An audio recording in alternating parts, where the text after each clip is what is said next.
CBT News, the voice of the retail automotive industry. Hi everyone, Jim Fitzpatrick. Thanks so much for joining us once again here on CBT News.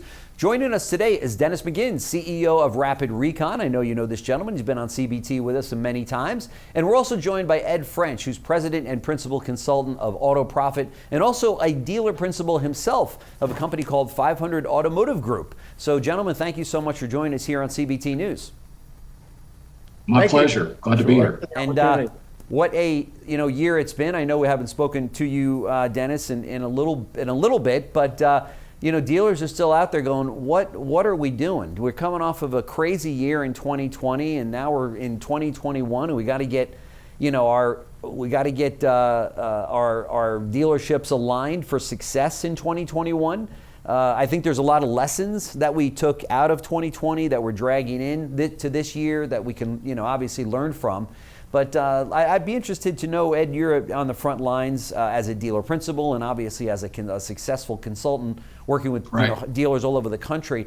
What is your assessment of used cars and the opportunities that they bring for dealers, through the next few months? Well, I think, Jim, that we're now in chip-demic. We went through the pandemic. Now we're in chip-demic. Chip-demic, I love it.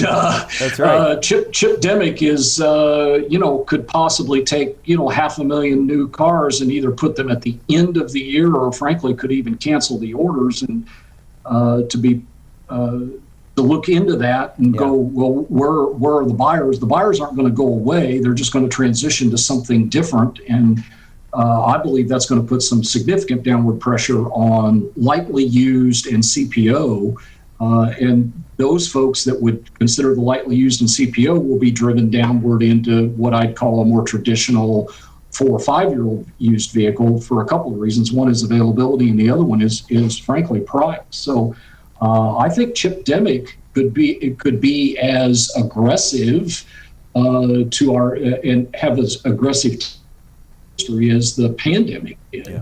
And I think it's time for all dealers to consider pivoting and making the used car business the centerpiece of their business, because frankly, I don't know that we can rely on any sort of regular flow of new car supply. So I sense that this is the chance for every dealer to re-examine everything in their used car business.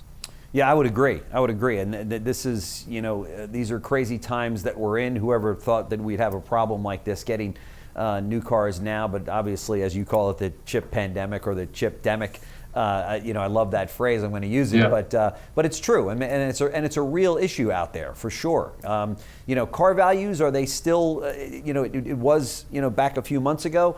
People, you couldn't pay enough for a used car because of the shortage of new car inventory. I assume that remains to be the case today? Well, it flattened out a little bit in the end of Q4. December was a really robust sales month. There was a little less than 50-day supply of retail inventory going into January. January was a good month as well. And now February, you're looking at less than 45 days supply of used car vehicles and less than 25 days on the wholesale side. So, wow. The inventory shortage is not as acute as it was in the middle of the summer. When prices were escalating, 6 or 7% a week. Right. But I predict, Jim, that we're going to see it again. So dealers have got to get a wider lens. Breadth of inventory may be the way for them to succeed as opposed to depth, because frankly, they're going to have to look at all aspects of acquisition. They're going to have to look at all aspects of offering a wider array of vehicles. So the very first choice may not be available for a customer. They're going to have choices 2 through 4 available if they're going to compete with the disruptors. And frankly, that's where I sense the largest heartburn is, because those folks are acquiring vehicles at a rapid rate in anticipation of Q2 and Q3 being extremely short. Yeah, that's right. That's right. And today it's all about efficiencies. I mean, I think that's one thing that we took away from, when the pandemic hit last March and April. Dealers got really good at thinning down and saying, okay, we've got to make sure that we've got the necessary tools, the necessary people, just the necessary people, no extra. And then also to focus on our efficiencies, which I know, Dennis, that's something that you know a little something about, because you help dealers in that area, especially in the area of used car reconditioning. Talk to us about the importance of dealers honing in on the efficiencies with regard to their used car department. Sure. Yeah, you're right. I see this constantly, and I'm constantly amazed at how many people are still trying to do it the way they were doing it 10 years ago when I started this company. Yeah. And because they can kind of get by and they're used to ignoring this problem or letting somebody else worry about the whole coordination thing. And I just don't, I think they miss the point of what it's costing them in holding cost and turns and all that in terms of when you have friction in the system, because you got people trying to figure out where the cars are and why are they there. That's right. Whether it's on the sales end or whether it's on the acquisition end, it's the same thing. You've got, any 6, 7, 8, 10 people, if they don't know where everything is and they're trying to get a hold of each other, they're chasing each other, and they all have other jobs to do. Right. So That's when right. I see this constantly, once people get that process in place, and it's not that difficult. I mean, it's very intuitive. And it's not, once you get that in place, all this friction goes out of the system and everybody is much happier and they love it. They feel like being accountable is now a good thing.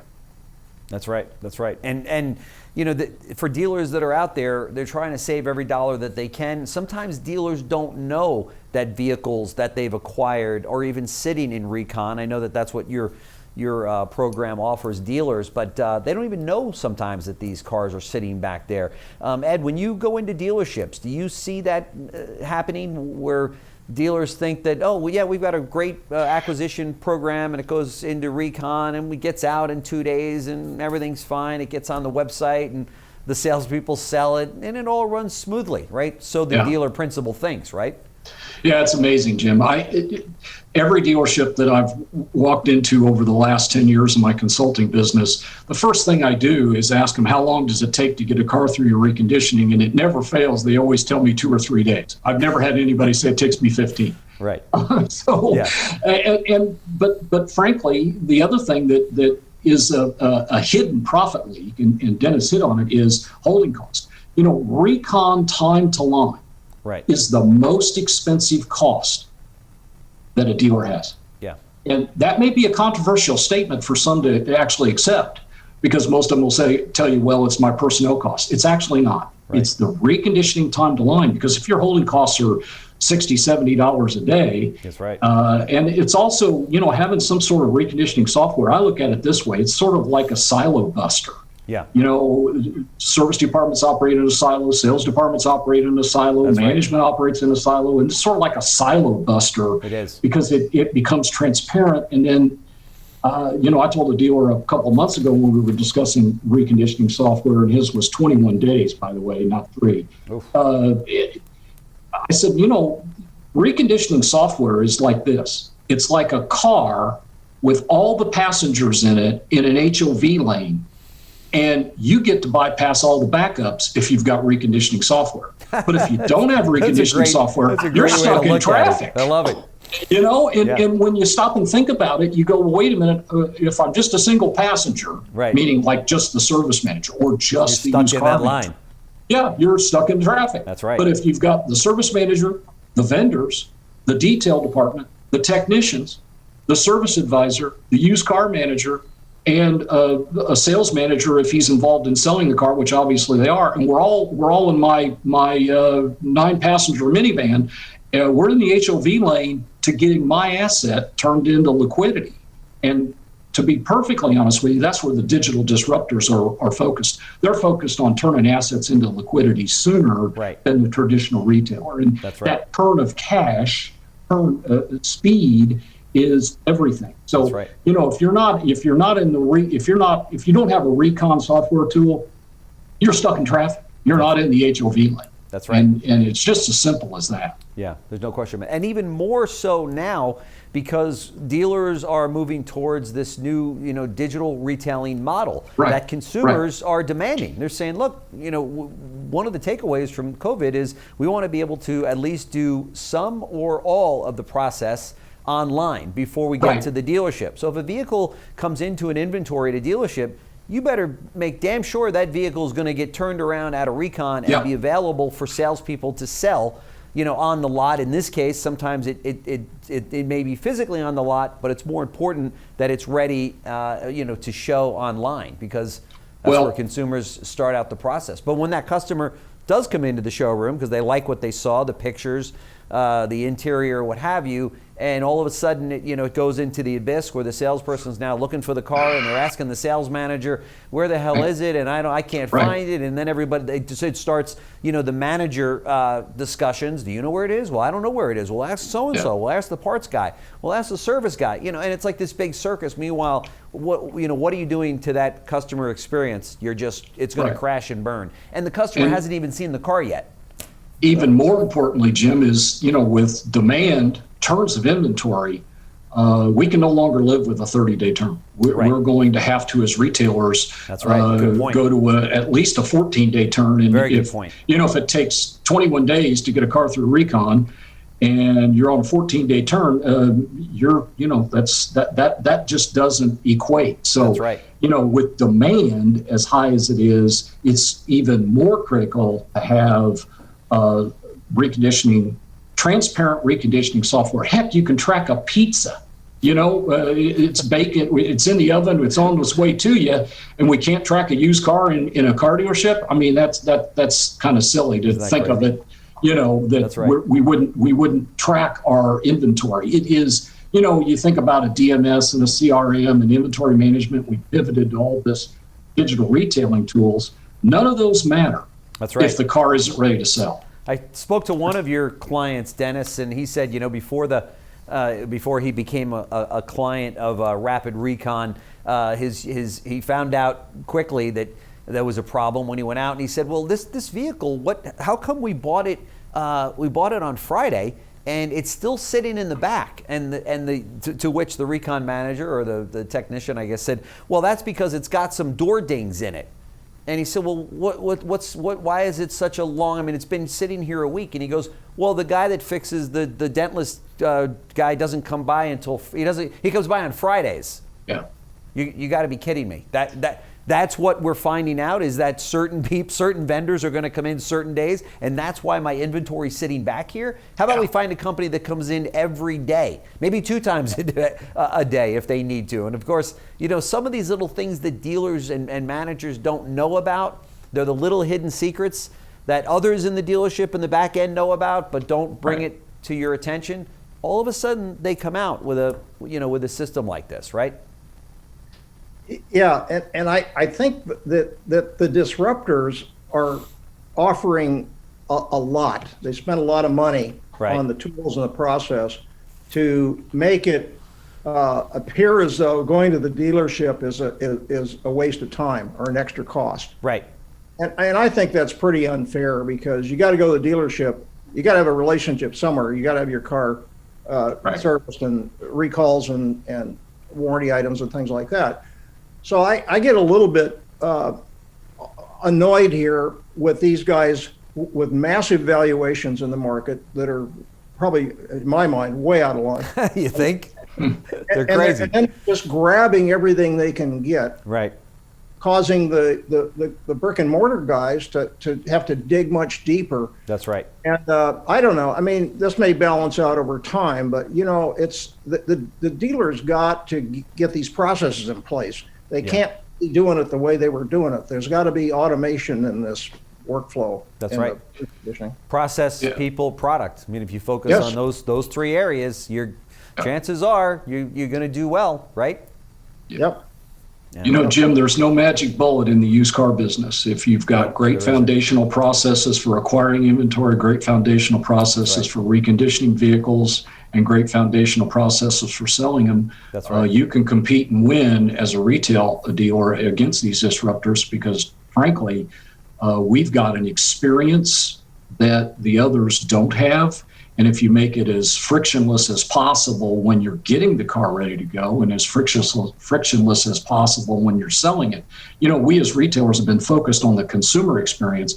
I actually encourage my dealers to focus on the vehicle experience. How much friction is there when you buy this car? Yeah.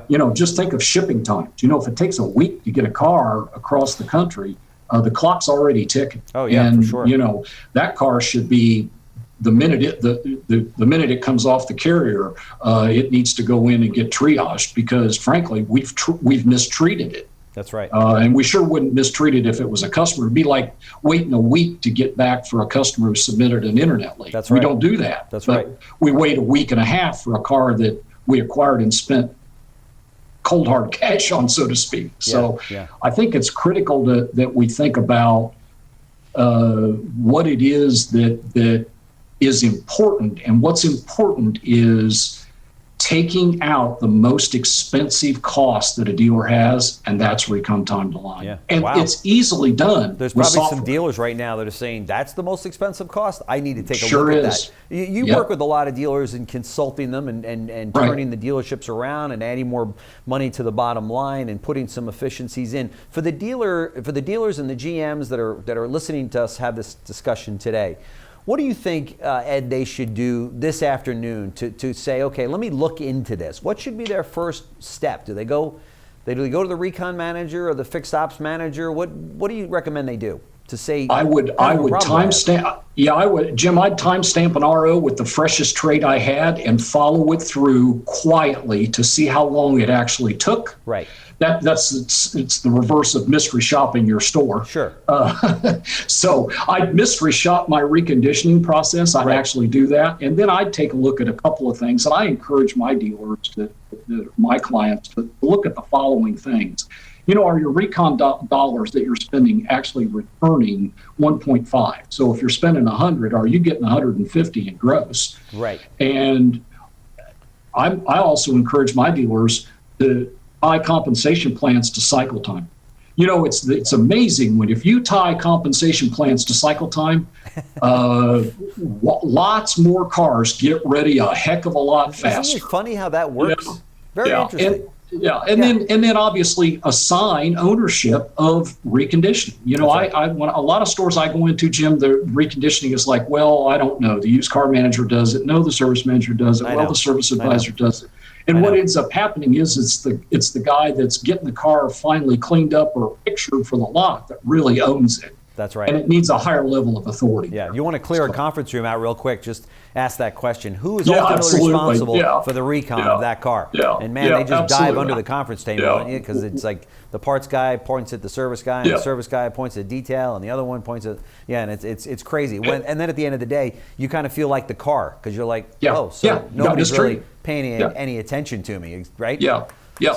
And that's the beauty of a transparent recon tool is there's no finger pointing, because it's clear where the car is, what status it's in. That's right. Who's next, who's going to pick up the ball and run with it. It's like a relay race. You got to pick up the baton, you got to run with it. That's right. And if the clock's running, and I also encourage my dealers to evangelize the daily holding cost to everybody that touches the car. You'd be amazed how many vendors have no idea what it costs us a day to hold a car. Yeah. And they'll help you.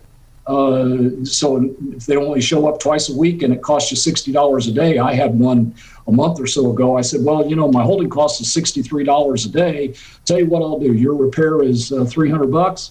To take all the dents out, I'll just take 2 days at $63 a day off the invoice. That's and a great way to amazingly do it. that afternoon, That's right. So you got to evangelize what it costs you to hold a car, because it is not inexpensive. Which leads me back to my driving principle, which is it is clearly the most expensive. And it's funny because, and you know this, Dennis, because I know you're pretty close with working with your clients.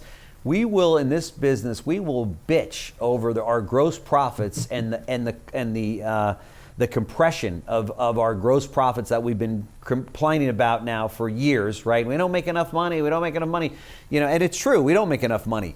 But then when you look at the dealership operation, it's bleeding as we're, on the phone telling somebody we don't make enough money on our cars. And you're like, are you kidding me? It's so funny how dealers, and I was one, so I can say this, you'll bleed in all of these other areas while you're complaining you're not making enough per car. If you just put some things in place, some tools in place, you can fix that just like that. Even if you picked up another $100 a car, you sell 150 used cars, guess what? That's another 15 grand right to the bottom line. That's just at $100 a car. Yep. So, I've been a big fan of what you do, Dennis. So, gentlemen, I want to thank you so much for joining me here on CBT News. Our dealer viewers get a lot out of the visits because this is something we keep harping on them on, and sometimes they got to hear it 4 or 5 times about the Recon Center. They go, okay, enough.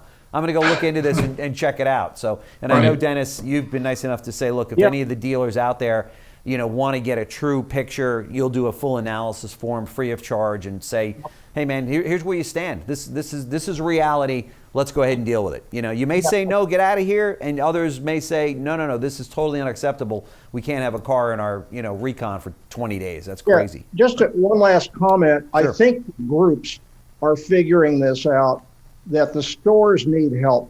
So they now have a person, a director level, that's going around and helping them with the processes because they're so preoccupied and their bad habits are ground in. So I work a lot with that, and that's working quite well. Yep, fantastic. So I agree. Well, Dennis McGinn, CEO of RapidRecon, Mr. Ed French, President and Principal Consultant at Auto Profit, and a dealer principal himself. Gentlemen, thank you so much for joining us here on CBT Thank News. you. This is always great stuff to talk about because obviously used cars and making money on them is at the forefront of every dealer's mind right now. So thank you. Absolutely. Thank you.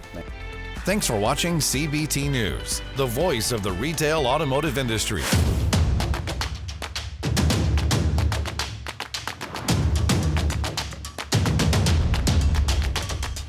This is CBT News, the voice of the retail automotive industry.